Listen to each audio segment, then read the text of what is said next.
How are they different?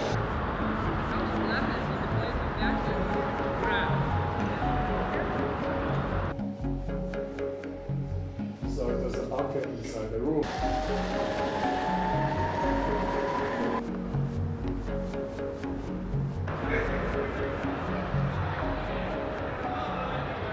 Sveiki YouTube, this is Metropolitan Stills, and in this video I'll share with you some of the lessons I learned while trying to get great photographs in Riga, Latvia. We'll stroll through the old town, we'll visit a few haunts outside the tourist district, and I will give gray peas a chance. I hope you like the video.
One of the things that brings visitors and photographers alike to Riga is a collection of Art Nouveau architecture.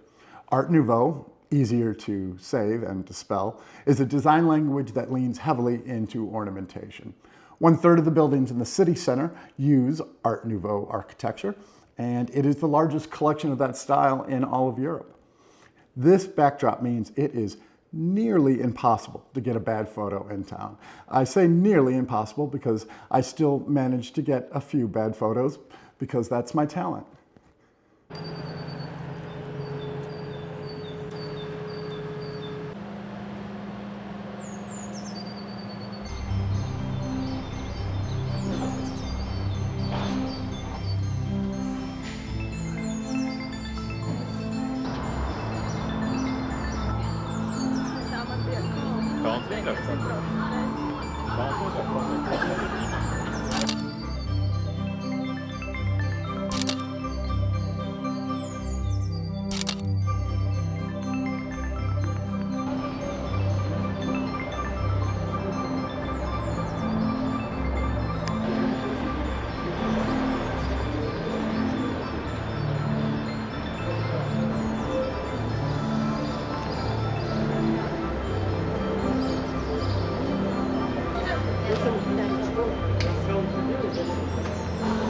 Nie, aż tu Jergi tutaj.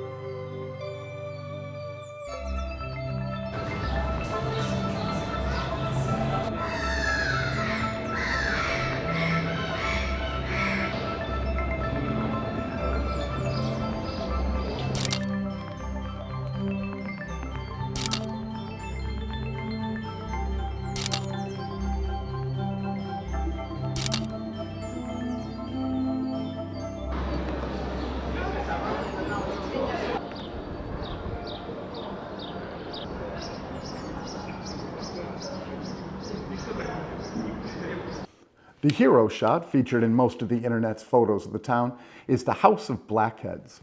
This unfortunately named building was the headquarters and banquet hall for a guild of unmarried merchants, something this port city had boatloads of.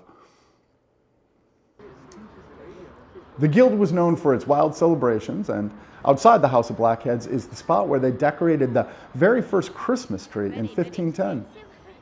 You are going to need a wide-angle lens to shoot the House of Blackheads. The square in front of the building is small, just about as far back as you can get in most of my images. I'm actually standing with my tripod on a park bench in the square to get a better angle. These images are at 20 millimeters, and I'd still like to have a little bit of extra space to allow for some more digital straightening.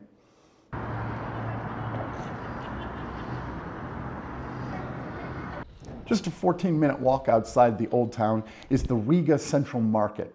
This indoor and outdoor market is housed in hangars built by the Germans during World War I to hold Zeppelin airships. The 5 buildings each have been set aside for a different type of market. One building contains a meat market, another a fish market. They have vegetables and flowers outside.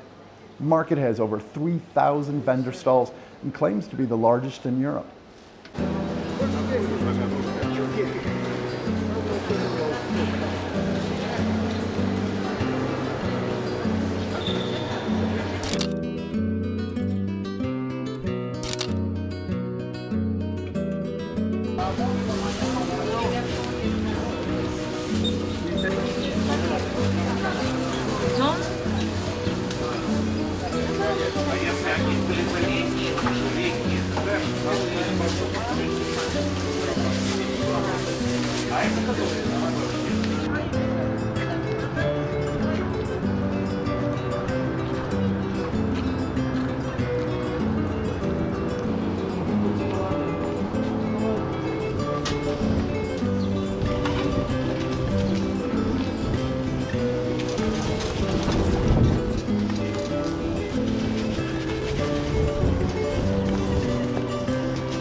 This market is an absolute must-stop location for any street photographers. Almost everyone here is a local trying to buy some delicacies like these guys or whatever these things are. I got most of my images with my 85 millimeter, but if you're braver than me, I think a 35 millimeter would really work great here.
Like Amsterdam, Riga is a popular travel destination for bachelor parties.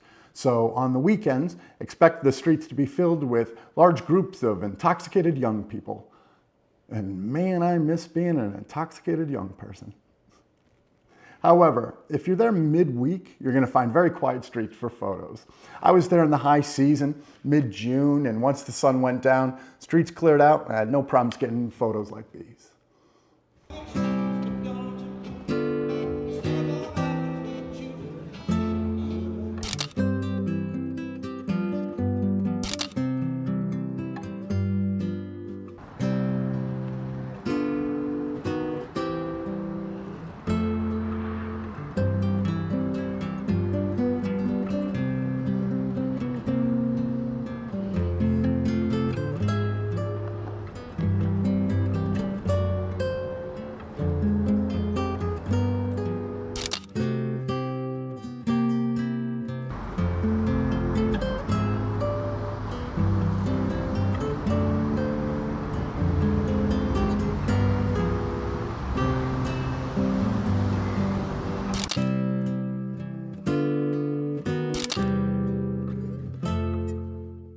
One of the places I'm going to recommend that you bring your camera is this bar dedicated to the band Depeche Mode.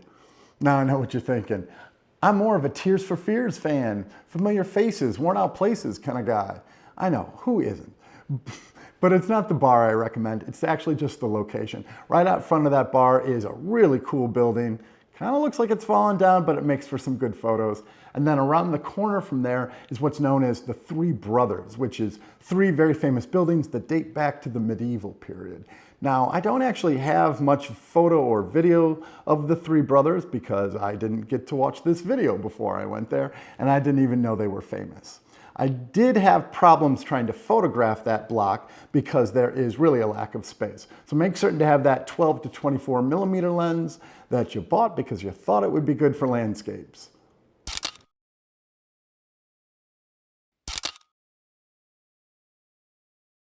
One of the places I recommend you visit that you don't really need to bring a camera is to the restaurant Lido. Lido is a chain of buffet-style restaurants known for their traditional Latvian food. There's one right in Old Town as a patio overlooking a beautiful square. I went there and I had a beer, tried garlic rye bread, and got to try the local delicacy, gray peas, which look like black beans, but they taste like peas that are gray.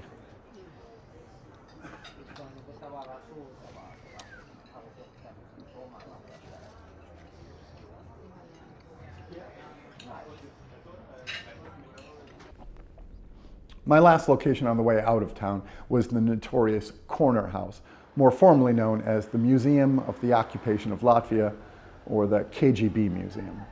This building is the location of the secret detention center used by the KGB during the Soviet occupation of the city from the 1940s to 1991. It's obviously a solemn location to visit, but it's an important, if not sad, part of history that's worth seeing. If you're into urban exploring, you'll also find this museum to be a fascinating subject for photos and video. Before I visit any location with a tour guide, I always check to make certain that photography is allowed, and it's not a problem here. The museum and the tour guide were very accommodating for my photo and video ethics.